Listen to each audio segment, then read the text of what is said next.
All right, I want to welcome everybody to this week's virtual meeting of the Northern New England chapter of SABR. I am the chapter chair, Bruce McClure, and we always hold our meetings in conjunction with the Gardner-Waterman chapter of SABR over in Vermont, Dr. Clayton Truder, chair. Now, tonight we were supposed to have the guys from Almost Cooperstown with us. They were going to be discussing their podcast, but unfortunately some scheduling problems came up, and we're going to reschedule them later in 2024. So tonight, I thought we'd just have a little diamond discourse, sit around for an hour or so, talk about our favorite teams, our favorite players, some things that have been going on the hot stove, and just get ready for 2024. Now, before we get started, I've got a few things I want to go over. The first thing I want to talk about is last week's meeting. Last week, we had Len Aberman and Jeff Cohen in from Baseball and Barbecue, and it was one of the best meetings that we've had in an awfully long time. The day after the meeting, I got a really nice email that I'd like to read to everybody. So here we go.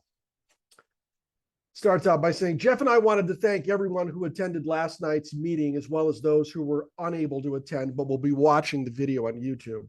We had a great time discussing our podcast, Baseball and Barbecue, and answering your exceptional questions. One part of our discussion was talking about the wonderful perks we've received from hosting the podcast. And after last night, we now have one more we could add to the list. As we said, we were just about to celebrate doing this for 6 years and 216 episodes. And we are still awed by the great guests we get and the listeners that come back from week to week. We hope that all of you will either become listeners or continue listening. And as always, your feedback is most appreciated. We wish that everyone who attended last night could have sat with us at a large table enjoying some barbecue as we talked. All of you were very kind and supportive. Happy holidays. Leonard Aberman, and Jeff Cohen, Baseball and Barbecue. That was real nice. Jeff, Len, we really appreciate it. Thank you. Friends of the chapter, we really appreciate you. All right, a couple of things to go over as we are getting started this evening. One of the things that SABR wants chapter leaders to do moving forward with the standardization of chapter operations is to write bylaws. I have personally gotten started on that, getting with a couple of friends of mine who are also chapter leaders around the country and having them proofread by a fellow chapter member here, H.R. Ryan. We're going to be putting those bylaws out for everyone to be reading them in the next, I'd say a couple of weeks, so that we can have a vote for ratification on bylaws very, very soon. After that, we will have some chapter elections for officers within the chapter. Chair, vice chair, treasurer, membership coordinator, all of those seats will be up for grabs in 2024. And I'm hoping that we will have some volunteers to help us move the chapter forward next year. Watch your email tomorrow. You're going to be getting a couple of emails. One of them is going to be Gus's Christmas card. I think everybody's going to be enjoying that. But we're also going to be debuting our 2024 Mock Hall of Fame ballot. We're going to use the same rules, obviously, as they use in Cooperstown. And we're going to see how close we get to the actual ballot when that comes out later in January. Watch your email for that tomorrow, and you'll be able to click the link and go out and place your vote. Now, January 4th at 7 o'clock, we're not having necessarily a chapter meeting, but what's going to be happening is an organizational meeting for an Immaculate Grid tournament that Clayton and I are going to be running. Clayton came up with the idea a while ago, and we put it out to the chapter and got somewhere around 20 responses. If any of you out there play the Immaculate Grid game every day and would like to get involved with this, please send me an email directly or send it to Clayton and get on the list so that we can get you in the organizational meeting. That's going to be January 4th at 7 p.m. Eastern Standard Time. You will get a link to that moving forward. Now, this is the most exciting announcement I wanted to make before we got started with our discussion this evening. The 15th annual SABR Day will be held Saturday, February 3rd.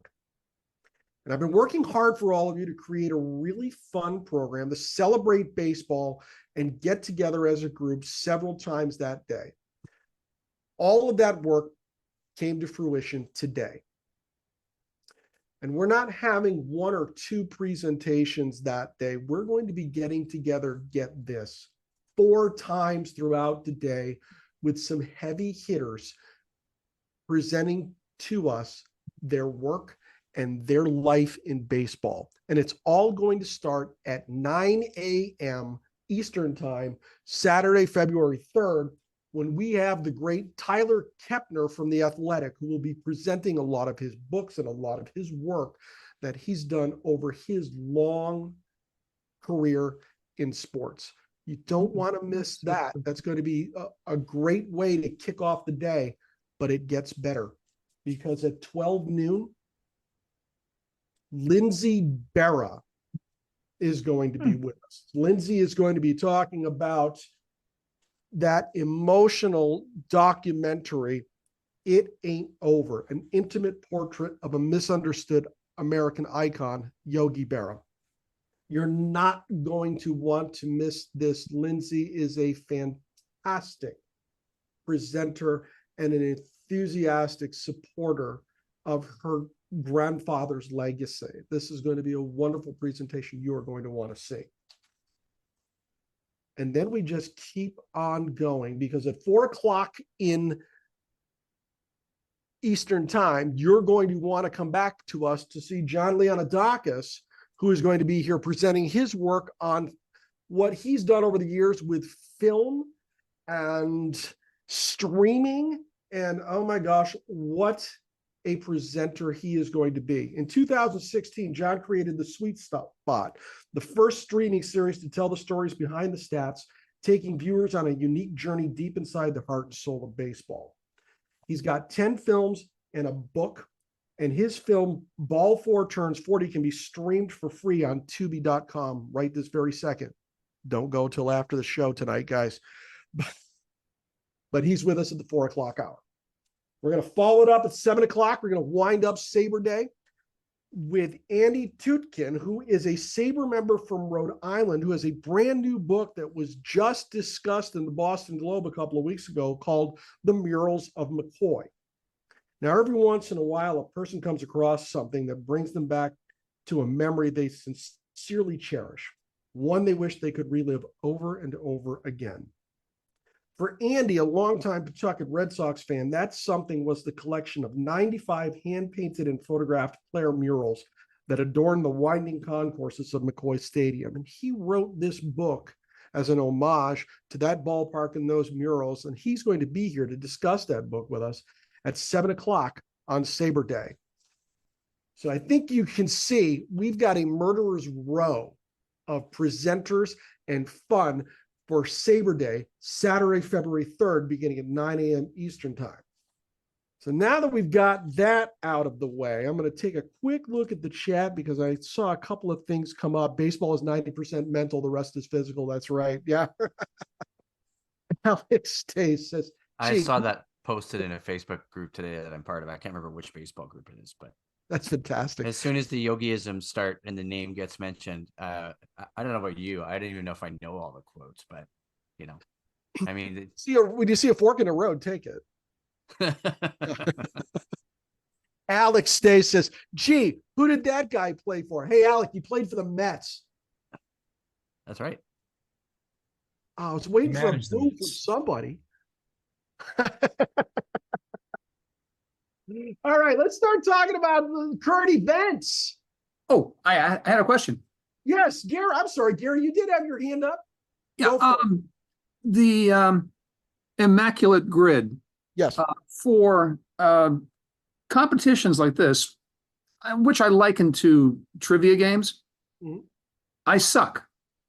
Are they going to be? Are they going to be organized into teams so that you can spread out the suckiness among 3 or 4 people? So I'm actually leaving the organization of this tournament to Dr. Clayton Truder, who came up with the idea. He is leaps and bounds better at things like that over me, that's for sure. And I'd encourage you to send me an email to remind me. I'll put you on the list and you can jump into that meeting in January and see as if it's something you would want to do. The one thing that I did leave out, everybody, was that I spoke with Alex Dorosky, who is with Baseball Reference, and he has promised us some pretty cool prizes that I'm not going to get into right now. We'll talk about those when we have the organizational meeting in January. But I encourage all skill levels to attend this and see if it's something that you might want to do. Gary, I think you should sign up for it and come on out and see what happens. What's the worst that could happen? It's certainly not blood sport. I wouldn't mind bleacher seats to see what goes on. Why not? Why not? Price is right. It's free. I won't get into that because I cheat. I look at it as a way of doing research and stuff. So I get a lot of the points, but not on the first time. I don't know how much assistance Clayton is going to allow, but Roger, Yeah. have you signed up for this? Have you signed No, up? I have not, just Well, for you that should- reason. And see what it's all about. If it's not something that you really want to get into after you get all the lowdown from Clayton, you're more than welcome to kind of beg off and sit in the bleachers with Gary and watch the whole thing. Maybe I'll be honest and do it right, but then investigate on my own. But yeah, I like to use that with Baseball Reference together. Check And my that's answers. it is a lot of fun to do, and it is a fun thing to apply your research skills to over time. I know a lot of people take different tacks when it comes to it. I want to get the lowest rarity score and things like that. When I play the game, I just want to see if I can get all 9 filled in correctly. So I'm kind of on a wing and a prayer when I do that. But hey, let's talk about some current events. Now I'm going to go right to the elephant in the room so that we can get started with the big one. Ben's laughing at me. I think he knows where I'm going here. Where do you think I'm going, Ben? It's got to be the Otani contract. Oh Like, man, come on. How do you get into my right? head Like if like it's not the that? Otani contract, what is it? Right? Oh I mean, man, it's all the of this deferred stuff payments about and, you know. Otani. Ben, what is your feeling about all of this? A lot of the things that I've heard over the past like 48 hours have made this a very interesting scenario to me. I just remember when he came into the league and I wrote a bunch of baseball content as a copywriter for a website called Overtime Heroics, which still exists. And I want to say 2020 and 2021. And how it relates to Otani is I got assigned to write for those 2 years as like almost like an Angels reporter for that site. So I remember researching his history and how it was when he came to the Angels and first played, and all the injuries that he had early. And by the time they got to 2021, I want to say, or 2022, they signed him to that 2-year, $8 million contract, I think. And then it was the last 2 seasons. I don't think it was 2021 as much, but 2020 was screwed up by the pandemic, right? But Yeah. in like it seemed like 2022 was when he just absolutely blew up. Like when you think about what he did as a pitcher, you know, and same as a hitter, and then being named the MVP for 2021 and 2023, I want to say. Mhm. Is that correct? I think so. I'm pretty sure you're It's right. just there. interesting, right? And as someone who follows the Dodgers as well, and how they exited the playoffs last year, and I said to somebody, they didn't have Walker Buehler, Dustin May, and Tony Gonsolin available to pitch, and that's why they lost. So I still am waiting to see with LA what their pitching staff looks like. Right. So I mean, it's such an interesting thing what he's done, and all the articles that I wrote and the research that I did and writing for this site and learning about his time in Major League Baseball from when he started to what he did the last couple of years. I just find the whole situation really interesting. Well, he can't pitch this year after the TJS. That's right. He can't. So he's a big money DH this year. Which is a lot of money for DH. That's for sure. That's for sure. What does everybody think? I want to toss this out to everybody here on the call and see what they think. What do you think? Do you think Ohtani's contract is going to be something that is going to be a success for the Dodgers, or do you think that he is grossly overpaid? What do you think is going to come out of his bat and his arm over the next few years? I think it's a great signing. So Eric believes that it's a great signing. What do you think is good? What do you think he's going to do out there? I think he's going to hit lots of home runs, Right. make a lot of money for the team, and eventually he'll come around to pitching. But I don't even think he needs to pitch to make an impact. I love what the Dodgers do. I'm a Red Sox fan, and I'm frustrated because they're not doing anything. Dodgers are playing like the bully at the poker table. They're throwing their money around. They got lots of it. Yep. The Red Sox are playing like they have a short stack and playing check raise poker and trying to find needles in haystacks and bargains in the bargain bin. And I love what the Dodgers did. I think it's great. I wish the Red Sox did it. Well, my question is, he's going to be a very well-paid designated hitter this year. Yeah. He's not even going to be playing the outfield. Yeah, no, but you look at it, I have my issues with WAR, but it's largely accurate. And, just him being a DH last year, I think he had like 7 or 8 WAR. Yeah. I think almost by itself, he could have won the MVP even without the pitching. So he's that much of a difference maker offensively, and he's young, and he's going to bring in a lot of interest from overseas and merchandise and everything else. I love what the Dodgers do. I don't know why other teams with big money don't do the same. It's working for them. I know they've only won one World Series, but in today's baseball, it's very tough to go through the gauntlet in the playoffs. I don't really use that as a standard so much as making the playoffs year after year, and every once in a while you win a World Series. I mean, and I just wish the Red Sox did it. Gary Joquin, you're up. Yeah, just a few thoughts, some of which I think have already been expressed. For me, when the Red Sox won in 2004, I was satisfied. I could die happy. Everything else after that is bonus. As far as Ohtani's contract, I've been watching a few of the talking heads on YouTube debate it. Some were concerned about the insolvency potentially of baseball franchises taking this deferred salary approach and putting upwards of maybe $1 billion into a handful of players to be paid later. In Ohtani's case, the fact that he makes $40 to $50 million a year in endorsements, and that he was gracious enough to defer such a high percentage of his salary, I think it speaks volume for him and for his character. The team has, I think, well, I don't know the details of the contract, but if a certain amount has to be put into escrow each year, they're certainly going to offset the amount that they pay to him in outward years with interest earned by signing him at such a short-term discount.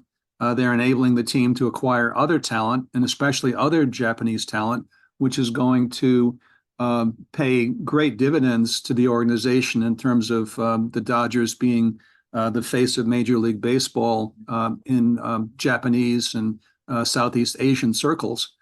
So I think strategically it's a great move for the team. Although I'm a Red Sox fan, I live here on the East Coast, and I have an opportunity to see or hear more of these games in my own time zone. It's kind of exciting to see this happening. Plus, I got a friend of mine who's a lifelong Dodger friend, and I'm happy that he's happy. There you go. There you go. Alec, you're up. Thanks. So, a few things. I read today that the Angels were offered an opportunity to match, which was interesting, which obviously they didn't. I think really they're paying 46 million a year for 10 years, as Gary just said. I mean, they have to put the money aside. I mean, in practice, it's 46 a year. It just 700 sounds like a bigger number. So it was a public relations spin, which has worked. I would say the present value of his contributions is probably like 300 to 350 when you look at, as I said, Nola, Bellinger, people like that are about the same age who could do both. But to Gary's point, there's 20 million baseball fans in Japan. So the Dodgers basically spent $7 per Japanese baseball fan for 10 years, which is a good trade, right? To say that we're going to have him on the team. And, you know, he could be a coach. I mean, Sandy Koufax is still working with the Dodgers, right? He's 83. So the Red Sox, I think, do not, or the Yankees do not have that kind of loyalty among their employees, as Yogi Berra being one example, and many examples on the Red Sox, I believe. So super interesting. The Red Sox, though, bring their alumni back into the fold. Over the past few years, you've seen a lot of them are on the field at Fenway, talking to fans, all of those ambassador roles, coaching roles. Veritek has been a coach now for how long? Years. I know that Pedro, Freddie Lynn, Eck has done some outreach. A lot of guys have. One that's been relatively absent has been Yaz. He once he retired, he pretty much disappeared. He didn't do a lot when it came to things like that. But he also really wasn't invited back until very recently, especially when his grandson Mike rolled through Fenway with the Giants a couple of years ago. But don't you think some of this is World Series heroes and people that won recently and people that the Red Sox fans think are more important? I mean, really, Carter Yastrzemski is more important than Jason Varitek. But Ted Williams didn't get any rings. Yaz didn't get any rings. You know, they're not back. And then people that have rings, they're back, even if they weren't as good. I'll give you that. I give you that. It is a lot. I think it could be a lot of pandering to more recent fans, and maybe Dixie or any of my other Red Sox fans here on the call can speak to that as we go forward. But I see where one guy that I see that's done an awful lot of work over the past few years in that realm has been Freddie Lynn. Even just after his knee replacement, he was back at Fenway. So I don't know. I could be right. I could be wrong. But Donna Muscarella, did you want to jump in? I know you had your hand up. Were you ready to go? Yeah, I took it down just so that I wouldn't forget to take it down. That's all. But yeah, I very much agree with what Gary said about the merchandising. They're going to make so much back on this. It's crazy. I mean, he's going to be the I think he may already be the #1 selling jersey out there. Did he sell out already? Didn't his Dodgers jersey maybe sold out already? I'm just saying back to, you know, his Angels days but what I think is interesting is how he took what he experienced with the Angels, right? I mean, the Angels put a ton of money into Mike Trout and then had really no money to invest in the team to make them a championship caliber team. And he took that combined with the World Baseball Classic experience that he had of winning and tasting what a championship is and said, okay, now I know what I want and I'm going to sacrifice, right, to make that happen. I'm going to go to a team, right, that it has already proven that they want to win, has won recently, and I'm going to make it easier for them to continue that tradition. And yeah, okay, they gave the Angels the opportunity to match, but he's not stupid in terms of PR and stuff like that. Okay, well that's you offer the team that gave you the opportunity to come here a chance, knowing full well that it was never going to happen. So it'll just be interesting to see how soon he pitches again, if he pitches again, et cetera, et cetera. I know they say he's not going to pitch this year. He'll pitch in 25, Hopefully. which means he's probably not playing the outfield either. But I'm going to flip it over to Roger. Roger, you're up, man. How you doing? If anybody's worth the money, he is. But I live in Cincinnati, small market towns, that much money, especially with that much deferred, that's bad for baseball. The Dodgers, the Yankees kind of get their way. That bothers me a lot. This amount deferred, isn't that going to cripple the Dodgers years and years from now? I'm not so sure it's going to cripple the Dodgers because of the revenue streams that they have. I think their revenue streams are second only to the Yankees. Somebody may be able to tell me I'm right, wrong, or indifferent here, but and frankly, from what I understand, they are only putting, what is it, 48 million away a year in some sort of a account or annuity or something or other, which will then turn around and result in being the 68 million per year when his contract ends in 10 years. So they're not necessarily laying out all 700 million. That just means there'll never be a salary cap in baseball. Never. That's a good point. Or not. That's a good point. And now, Roger, you're in Cincinnati, is that correct? Yes. I'm going to go to you later because I've got a, there you go. I'm going to go to you later because I've got a question for you. Ben, you're up.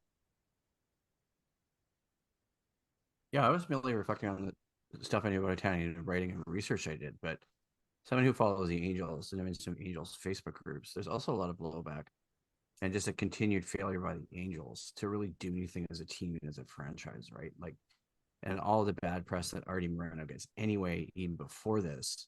And then to have this happen, and especially if I didn't realize it came out that they actually had the opportunity to match, whether they chose not to or couldn't afford to. As someone who follows the Angels, you have to feel bad for the Angels and the Angels fans, just because of the way it transpired. I would agree with you. The Angels had those halcyon days when you and I were young. Carew and Baylor and Jackson and all those guys. That was murderous row on the West Coast for a long time. And look at now. Alec has a great World Series in 2002. The Angels were good around that time, but the last few seasons, like, and just to have this happen, and they're trying to figure out what to do, and they've got yet another field manager and Ron Washington now. And it's just like, okay, well, Washington, like what's he gonna do? I mean, they hardly gave a guy like Madden a chance. Madden got fired. Madden won the World Series for the Cubs before that. They got Phil Nevin. Phil Nevin was there how long? Right, like right. The franchise is a mess, really. Yeah, I was about to. You took the word right out of my mouth. Alec has a great comment. He says, Ohtani wants a chance to strike out Mike Trout in pressure situations. Yeah. Yep. I want to go back to Roger. Roger's from Cincinnati, so he's got probably a little bit more on the pulse of this than I certainly do. Roger, do you think the Reds are going to trade India? Do you think they're going to move him? I hope not, only because I understand that he is a great clubhouse person. Yes, if you look at the rookies they have, you should be getting rid of India. But from what the Reds did last year after India got hurt, their record was less than 500. With him in the lineup, it was over 500, and they would have made the playoffs. They missed only by 2 games.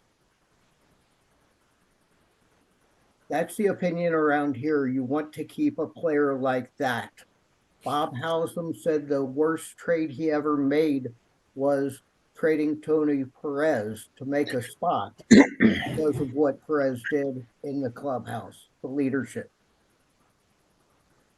Interesting comment from Donna Mascarola. She says, not just a great clubhouse person, great tune with the fans. And I think that's a big deal for teams in a market as Cincinnati is. Not the biggest market, so they need to do a little bit more in terms of outreach to keep those fans coming back. Now, while I got you here, Raj, let me ask you, do you think that they're going to give Joey Votto the farewell tour? No, evidently there's no interest in that. I hear that Toronto probably has him wrapped up. Really? Yeah, he is from didn't hear that. Toronto. I would like, a lot of people around here think that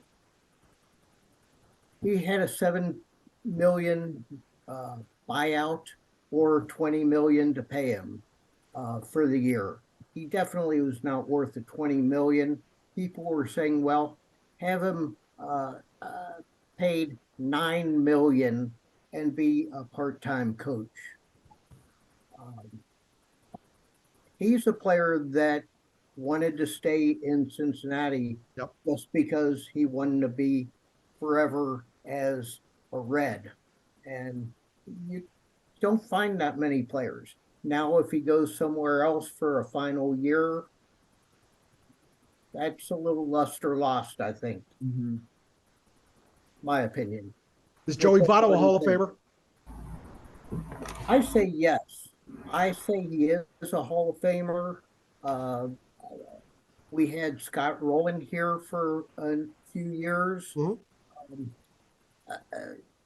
Votto was Hall of Fame or most valuable player. He was second by, I think, 2 votes one other year. He put up quality numbers. It may not look great for the writers, but I think so.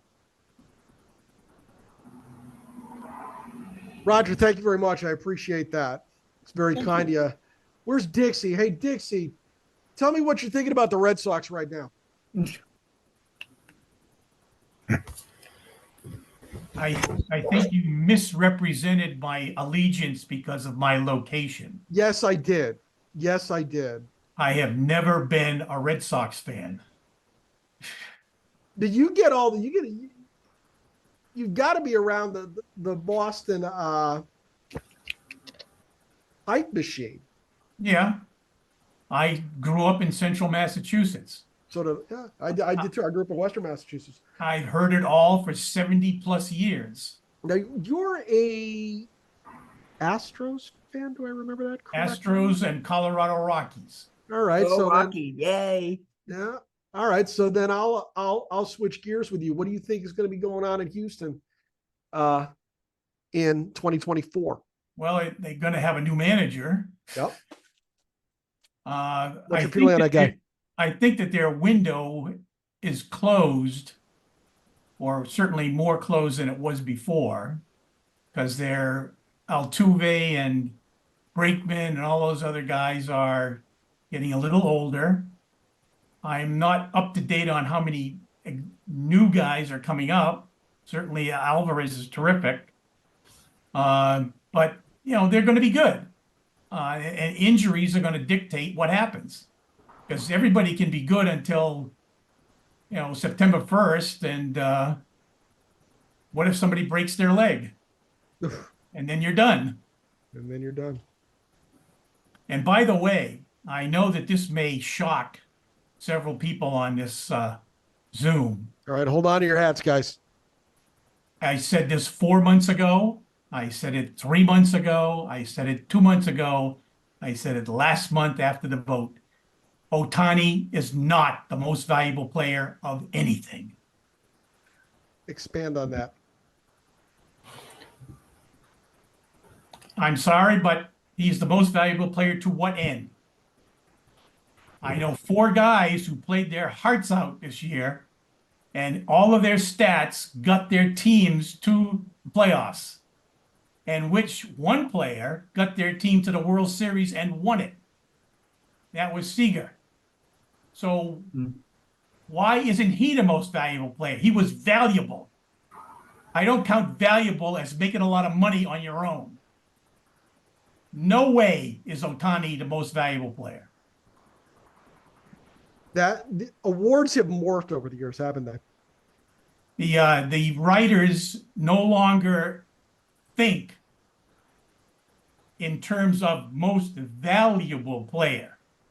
They don't think that way anymore. Who's the most hyped player? I was about to say, yeah, The you most took the word hyped right out of my player mouth. in the most hyped century we've lived through. That is true. And I'm glad he's going to make a lot of money, fine and dandy. And if the Dodgers win the World Series, he very well might be the most valuable player. But he was not the most valuable player this year.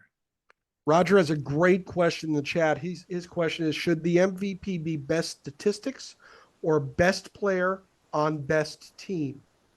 Anybody? Well, This open if you anybody. want best statistics, then you give out the Player of the Year award or something like Exactly. that, which they do. You can win that. You can win that. I'll vote for him for that. But Right. valuable? No, absolutely not. Dixie, I could not agree with you more. And Most it's because valuable he can player. pitch. I am really getting sick and tired of his pitching being touted all the time as if he was the only person ever to do this. 6 guys did it in the 1890s. So please just stop this. And his most innings pitched in the time that he has pitched are what Babe Ruth pitched the least of during his 5 years with the Red Sox. So just stop it for now. When he pitches 200 innings and wins 20 games, then we'll discuss it. Until then, I don't want to hear it. When But anybody 200, pitches 200 sorry, innings. Bruce. When anybody pitches 200 innings, Donna, go. I was saying he's got to be with the team that, right, most valuable player. What value did he add to his team when his team didn't even make the postseason? Right? I mean, the same thing, I would say this exact same thing about when Alex Rodriguez won it when he was with the Rangers and the Rangers were a last place team. How is that person, right? Corey Seager should have been the MVP. But what about well, they vote after the season, so we don't know that he won the World Series at that point. No, so- I'm saying it made the postseason. I'm not talking about won the World Series. All right, well, Nothing counts. You in the have a team that's postseason. not even in the standing, not Well, the- even in a pennant race. But we're going by the rules of the baseball writers, right? When they're eligible. I mean, do you guys think the Cy Young winner should be on a playoff team as well? By that analogy? Well, the Cy No. Young winner is also during the Necessarily regular no. season. That's fine. That's what MVP is. Regular season. But Yeah. most valuable player, how can you say that somebody whose team didn't make it to the postseason was more valuable than somebody who was than a team that was playing meaningful games right up until the last day of the regular season? If Well, they do measure Corey value. Seager had a regular season, they wouldn't have made the playoffs. They wouldn't have won the World Series. Period. Ted, But under then that you take away rationale, Barry Ted- Bonds' I mean, there's a lot of MVPs that would be taken away. Yes, besides- Barry Bonds should have 4 of them taken away. Mhm. Ted Williams Ted wouldn't have would won lose a under few. that Yeah. scenario. Yep. Ted Williams. Dixie is passionate about this subject, I could tell. Ted Williams won Triple Crown and his team didn't make the playoffs. I think he was the MVP. Especially now with all the analytics, you can measure value. I mean, you do it through WAR and various other statistics. And, I don't think making the playoffs has to be a prerequisite for winning the MVP. Well, they don't have to be, but you got to be able to win something. The Red Sox at that time were second or third place and pretty close to the Yankees when they won. So he added something, and it was a chance that they could win. What chance did the Angels have? None. Zippo.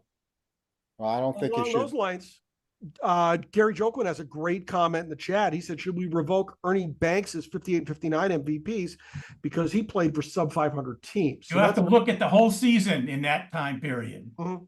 You have to look what he did for the Cubs in that time period, and what the Dodgers, and they were the ones that were winning, and how many Dodgers, 3 or 4 or 5 of them, had great seasons, while Banks had a superior season, and the Cubs finally got out of being in the second division played over 500. There were reasons for him getting it. And that was 50, 60 years ago. So it doesn't matter. There was different all right. mindset then. But Let's shift gears here. Let's get some other topics on the slate for this evening. I want to talk about the other big name that changed teams. Little different scenario. He got traded, but Juan Soto. What do we think is going to be his impact in the Bronx in pinstripes this year? Anybody? Huge. Define Huge. huge. Is he going to add 10, 12 wins to the team? Is he going to add 50 home runs? What's he going to do for the Bronx? Oh, you think he hits 30 home runs, drives in 120, and the Yankees win the division? That's what I think. We'll see. By adding Juan Soto, you think the Yankees will win the division? Yes. Interesting. Ooh, that's a take.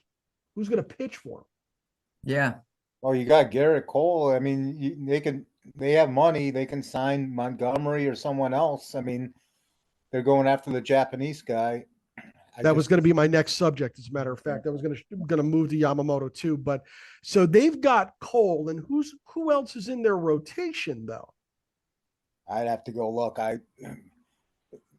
They've always had some decent pitchers. I know they had a lot of injuries over the years, but I think having a stud like Cole at the top, I mean, you can fill in, 2 through 5. They probably have at least a couple guys worthy of the top 5 rotation. They sign Montgomery or someone else. And they've always had a good bullpen, and they have a good manager, and they're a well-run team. So I think they're going to probably win the division. Ooh, with Baltimore with 101 wins last year. I think Baltimore's going to slip this year. Do you? Yeah. Do you? Yeah. Ben.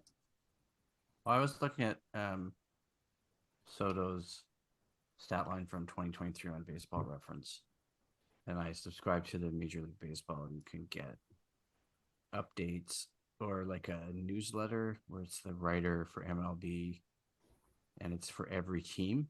So I got the Padres writer for every team. And I just watched Soto's career, remember, from the beginning to when he played with Washington, won the World Series. And I can't be convinced about his time with the Padres as being anything spectacular, and that's why I went to Baseball Reference to see what his stat line was on last year, and try and look at some of the offensive categories. Diving deeper into the metrics and having actually followed the Padres, remember when they traded for him and then he played in the playoffs. I don't recall his impact being anything phenomenal. So I don't know in him. And I mean, the Padres, they already gave him up. Like they basically moved him after that much time. I was like, really? They're not willing to have him like for a few more seasons? Wait a minute. Isn't his contract up at the end of 24? I think so. So there you go. Yeah, they didn't try to re-sign him. Interesting scenario there. Alec, you're up. I was looking at the Yankees rotation today because I guess I'm a glutton for punishment, but Garrett Cole was 5 wins above average last year, and the other guys were 5 wins below average last year in total, which is disgraceful. Now, Severino was one of the worst, and the Mets signed him for like 15, which is head scratching. And then Rodon they claim he's going to come back and pitch, better than the 70 ERA he posted for $18 million, but they have no other starters. Some of the guys that I like, they traded for Soto. They traded Michael King, who was pretty good. They have Nestor Cortez, who had kind of a half of a good season. They have Herman, who's always in and out and been suspended for things. But even if they had one starter, I mean, they need 2 starters, I think, in the free agent market or, through some trading, I think. And also, as far as Soto goes, he played in Washington, which has no media attention. Then he got on the Padres and contributed modestly, but New York is a different ballgame. There aren't many examples. Cole is a very big example of a guy that got better when he played for the Yankees, but most people can't handle it. It's too much pressure. Stanton, many others, much worse when they play on the Yankees. Yeah, but now he can hit 320-foot home runs. We'll see. Yeah. Herman is actually a free agent. Herman's gone. Yeah. So Yep. they've got Schmidt, but like you said, King went, and I'm a Yankee fan, and I have zero faith in our pitching staff outside of Cole right now. It's Current only state. it's not even December 20th yet. They have 2 months to create all kinds of havoc everywhere. Oh, sure. I'm Let's saying the way talk it about that stands havoc right for now. just a minute.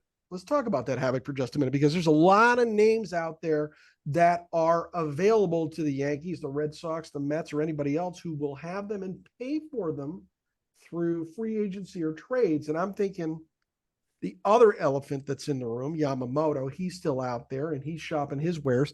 There's been everything speculated on Yamamoto, from a $300 million contract to all sorts of wild speculation on him. But he's not the only guy with an arm that's available, because rumor has it Corbin Burns in Milwaukee is available for the right price. And the White Sox are shopping Dylan Cease, not to mention Emmanuel Clase in Cleveland. Now, he was their closer last year, if I recall correctly. Yep. There's 4 big names right there. So I'm going to toss this right back to you guys. What do you think is the end result of all of these guys in the market? Do you see them going anywhere, staying? What's happening? Well, one player I'd love I wanted the Red Sox to pick him up last year because they could have got him, I believe, for $200,000 a year. Was Bauer. Bauer's out there. He's available.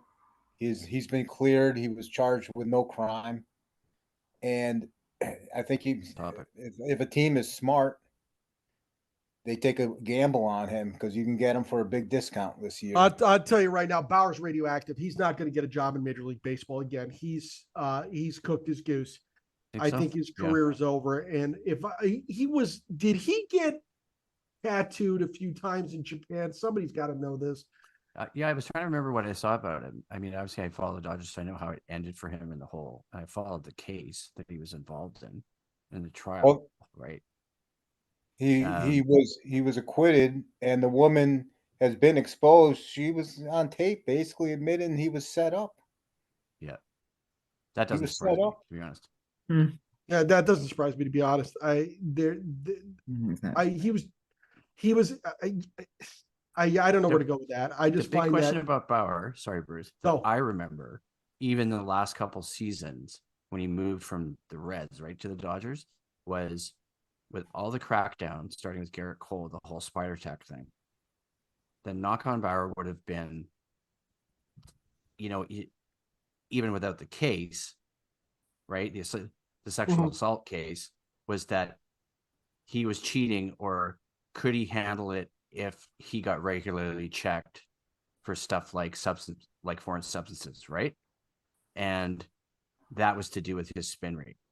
That's what I remember about hearing about him. It's a good point. It's a right? good point. I Let's mean, move. That's a baseball question, right? Like, like independent of the sexual assault case. I seem to remember that distinctly. Yep. Right. Yeah, So, I remember him on Sunday Night Baseball pontificating about spider tack, spin rate, and such. And that was right before it all hit the fan. Right. And then, he essentially vaporized, and that was it. I don't see him getting a job in Major League Baseball, or He should.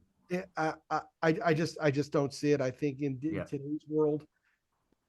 Well, it's an interesting question. I mean, and frankly, I hear Eric saying he should and whatnot, but I'm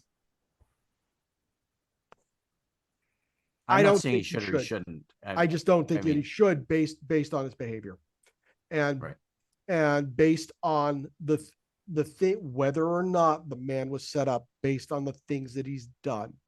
I don't believe that he belongs in a Major League Baseball uniform, and I don't believe that he belongs in a place where he's going to have kids looking up to him. He's going to have kids wanting his autograph. He's going to want to have kids taking pictures with him. He doesn't belong in a place like that. And if anybody can tell me why I should take a shot on somebody that is that radioactive, knowing that I've got kids in the stands and women in the stands, and frankly, an image to keep up. I just,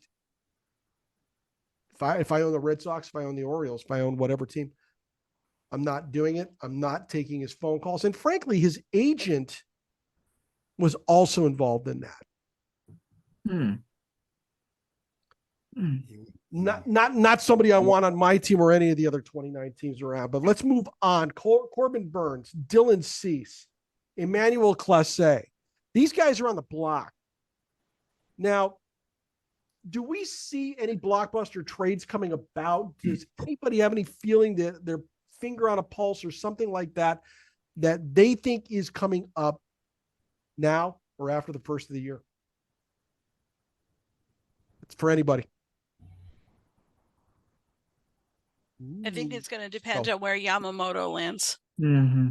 I think after that signing happens, then you get a better sense of what else might be in play. All right, then let's reframe the question. Where do we think Yamamoto's going to hit? Mets. Really? Yep. What gives you that idea, Donna? I watched a couple of conversations this afternoon on TV that happened to catch while I was having lunch, and he apparently had a couple of meetings that, off the record, he said he felt very good about them in the past couple of days. Jeez. And then next thing you know, he signs with I don't know. Right. I mean, it could all be a PR stunt, right? I mean, but according to Steve Phillips and Mad Dog Russo, who I don't adore, but whatever, that's who happened to be on. And somebody else chimed in on it too, and I can't remember who it was. That's the buzz. Say what you want about the Mad Dog. The guy knows his stuff. Oh, yes. Well read. Yes. Who's the I just don't care for his style. Let's put it that way. He knows his stuff. I don't like his style. He's not signing with Oakland or Tampa. We know that. Is Or also going to have Seattle. a stadium Minnesota. rendering out there. What we don't know is who has enough money, except for the Mets, and who is actually willing to spend it. Not talk about spending it like the Red Sox do, Yeah. but actually spending it. We don't know who those people are or how much. They may go for one guy when they actually need two or three. We don't know how it's going to play out. That's why the next couple of months will be very interesting all around. I wouldn't be surprised to see him go to the Dodgers either. Mm-hmm. That was one of the things that was mentioned today that I heard was that Ohtani was discussing Yamamoto signing with the Dodgers. But the other thing that I'm interested in seeing right now is does the Texas Rangers jump in on this, seeing as how Scherzer's back is finally given out, he's having back surgery, and he's probably not seeing him mount till at least July and maybe not for the entirety of 2024. Does anybody here think that the Rangers jump in on this and maybe take a shot at him? Well, See, it'll that's depend on how bold the owner is. I mean, look what he's got under his belt now, the Right. World Series. So he could say, all right, let's go for another one. Or he could say, well, we have one, now we can settle back. We don't know what the mindset is there. That's where I thought Ohtani was going to land. Mm-hmm. I really thought Ohtani was going to end up with the Rangers, but not. That's really So interesting, maybe, Donna. yeah. Huh.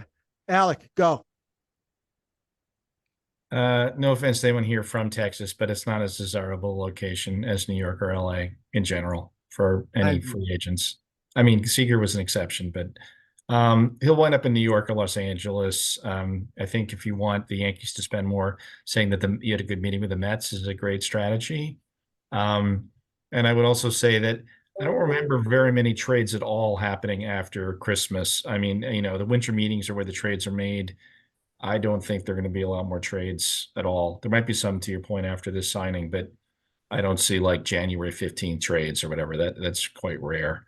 And good point. I would like to congratulate the Cubs and Red Sox for continuing to say that they're poor.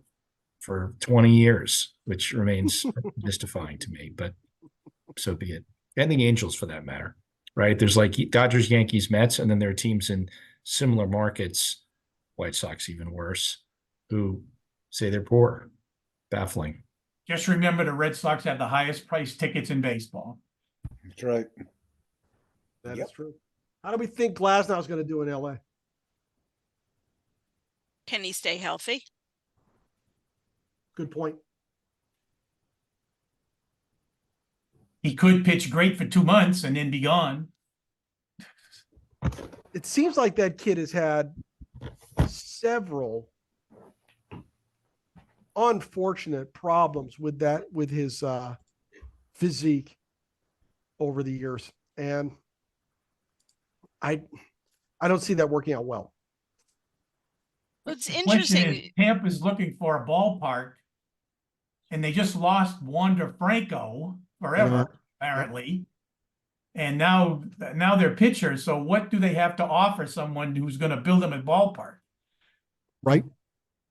See, that speaks to the topic we had just a few minutes ago. Wander Franco is another kid who he's radioactive at this point.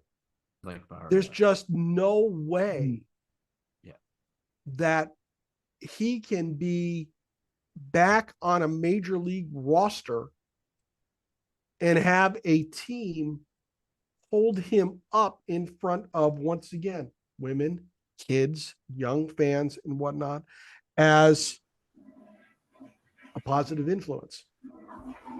Gus If has a we're better gonna chance take of being into it- signed. What's that? Gus has a better chance of being signed. That's right. That's right. Gus has been working out too. He's been working on a knuckleball. Nice. A paw ball. All right, so we've been at this about an hour. So everybody here has got a favorite team, and I know a few of them. I thought Dixie, I always thought that you had a bit of an affinity for the Red Sox, but I guess I was wrong. That lasted about 3 months. Oh, okay. All right. So maybe I was right in a 3-month stretch at some point. That was also about 45 years ago. Well, you know what? I was around 45 years ago, so who knows? How do you think your team is going to do in 2024? And I'm just going to go right down a list. I'm going to ask anybody. Ben, your team is? I put in the chat I follow West Coast teams because they're in my time zone.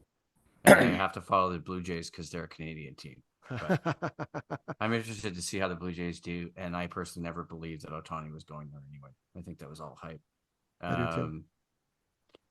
I guess there's guys like Bellinger out there for the Blue Jays if they sign him, or does he go back to the Cubs? I think the Blue Jays have a good chance, but they're going to have to be better than the last 2 seasons where they exited the playoffs so spectacularly. We're going to have to find a way to actually win some playoff games. Right. Dixie, how do you think your Astros are going to do this year? I think there'll be a strong second. First, I don't know. It maybe depends on how many guys from Texas falter or get hurt.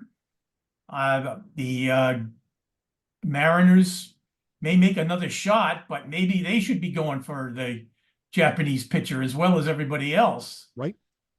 And as for the Rockies, they'll finish 5th, and hopefully they won't lose 100 games, but only will lose 90 games. That'd be a plus. Eric, your favorite team? Red Sox, and I do you don't think? see last place. Unless they do major changes with the pitching, get a second baseman and a outfielder who can hit for some power that can replace Verdugo, who I actually thought was a very good player for us.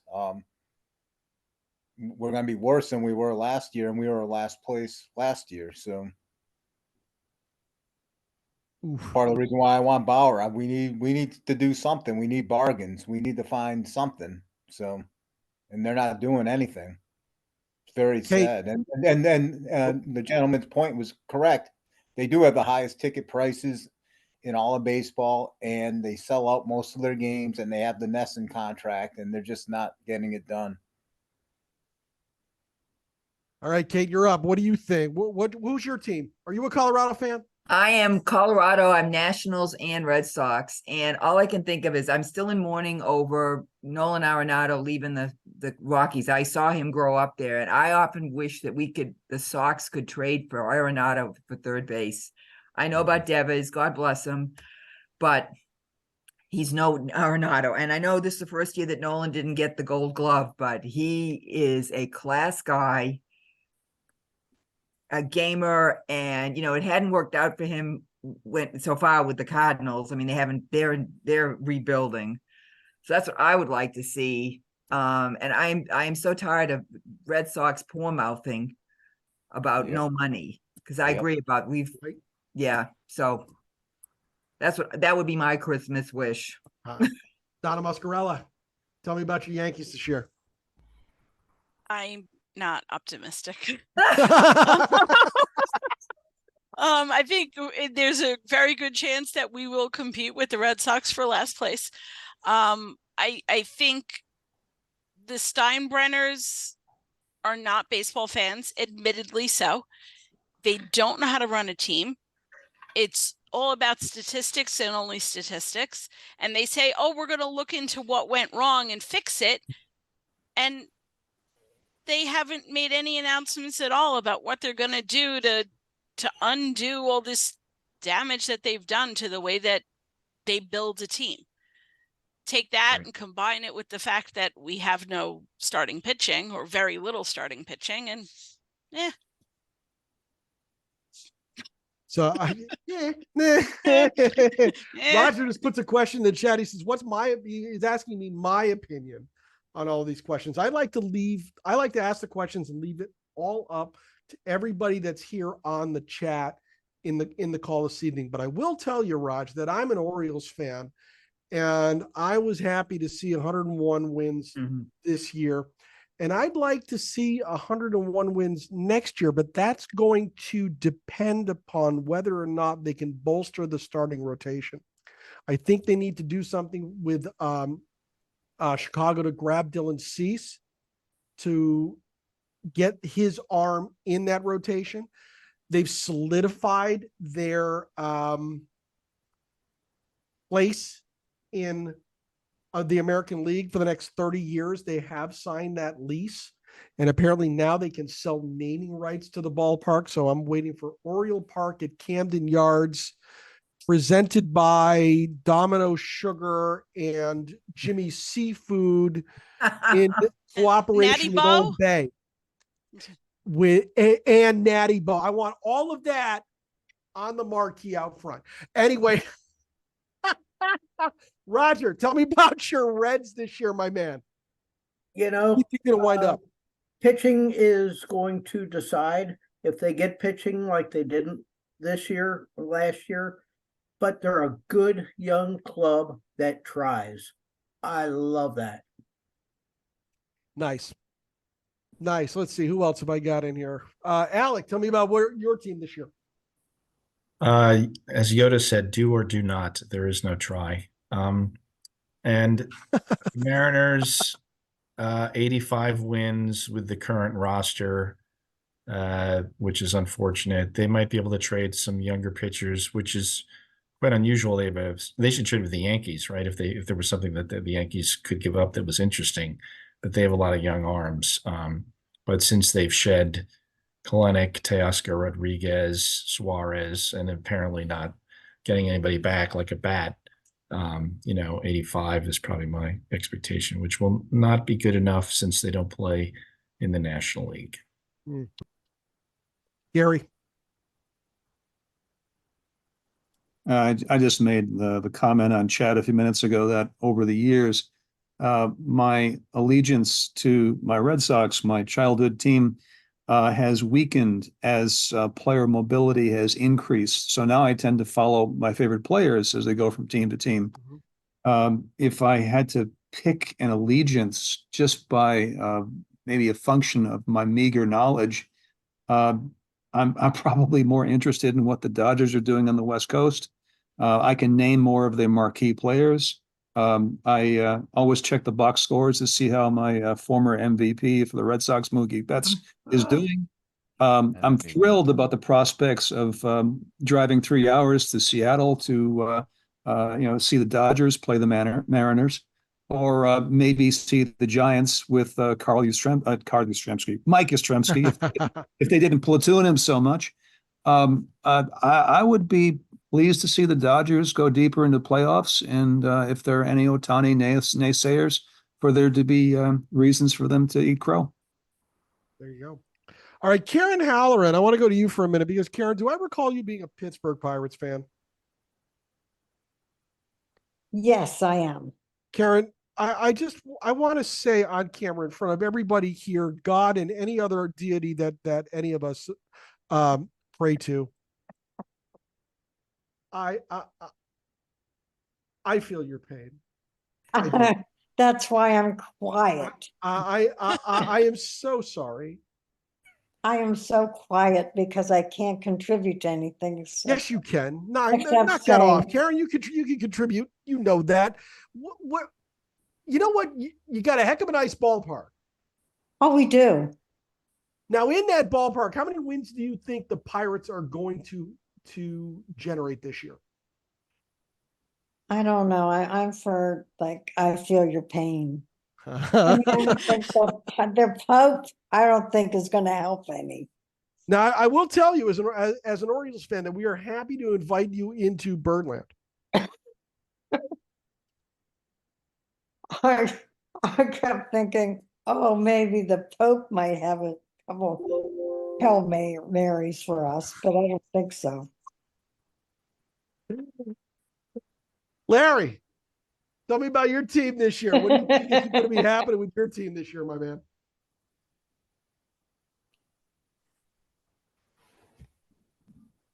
Larry going once. Oh, Larry's not there. Okay, so Oh, wait. I just saw movement.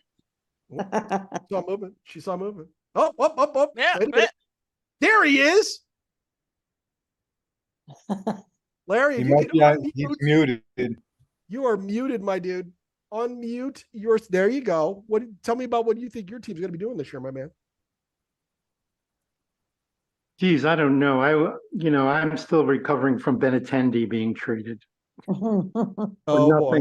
Now they've traded Verdugo for nothing. Oh, So we are talking about great players. I just like to see pretty good players everywhere on the field, and they're getting rid of those. And they don't have any pitching to speak of. And any team that wins usually has 2 lockdown starters. So they don't need one pitcher like the disaster with Sale. They need more than one. Yep. Right. That's really all I know. All right. So last but not least, I'm going to go to my wife, Molly, who has been sitting there probably panicking, saying, oh my God, I hope he doesn't ask me this question. I hope he doesn't ask me this question. All right, Molly. Yes, dear. What do you think your favorite team is going to do in 2024? Is this when I'm visiting Dad's house or when we're at home watching baseball by ourselves? So here's the thing. We had this discussion prior to getting married. Okay, now this is in front of God and everybody here, as well as everybody in SABR who watches these videos. We had this discussion, my dear, before we got married. I'm well aware of that. And we're about to celebrate 6 years. We've survived. And she hasn't murdered me yet, folks. And you told me that you would never, ever root for the New York Yankees. No, I just pretend for Dad. Oh boy, I don't know. Hey, I've survived my whole life. I've survived, Dad. Should I just assume that you are with me in the same boat with the Orioles? Yes, dear. I'm in the same boat as the Orioles, but I do have to put a mention out there for the Mets. So my I do have a soft heart for the Mets as well. So my marriage is still intact, folks. So that's a good thing. Oh, shush. It was never in danger. Baltimore Orioles, if they get Dylan Cease, they'll win 100. If they don't get Cease and they go with Means and what they've got, they'll probably win 95. I think they're going to be one of the better teams in the division. But I still think it's going to be a dogfight in the American League East with everybody beating up on everybody else, whether or not the schedule changes to a more balanced schedule here in 2024. Dixie, go. I want you to know that of the half a dozen players that I count as my favorites, most favorite player in baseball is Adley Rutschman. Oh yeah, great guy. He's a good kid. He's a good ball player. He just is out there. He's like Johnny Bench used to be. Yep. I'm in complete command here. I'm 23. I've been in the league 2 years. I'm in complete command of this game. Yep. Yep. All right. Well, this has been a lot of fun. Yep. Been together with a bunch of baseball fans talking about baseball, especially SABR members, because SABR members are always knowledgeable and they always know the inner workings of their favorite team moving forward every year. But we're at the end of 2023. I want Kathy to know that I attended both World Series games at Coors Field. Oh, great. So we're at the end of 20. Got there because there won't be any in the next there won't 15 to 20 years, most likely. And as a former Rhode Islander, I really appreciate Kathy's dropping of the eyes when she talks about the Cardinals. Oh, that's right. She did drop her ass when she was talking about the Cardinals. Yeah, I did hear that. All right, so we're at the end of 2023. This is our last meeting of the calendar year. We're not getting back together until January 9th when Zach Ford comes in to talk about his book Called Up. But I just want to take a moment to say thank you very much to everybody who's written in and complimented us on our program. I like getting these guests for you. I like running as many meetings as I possibly can, getting as many people together as I possibly can. It is something that is near and dear to my heart and SABR.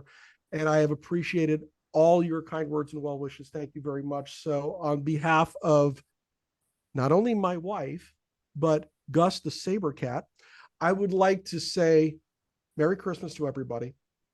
Thank you very much for participating in our chapter.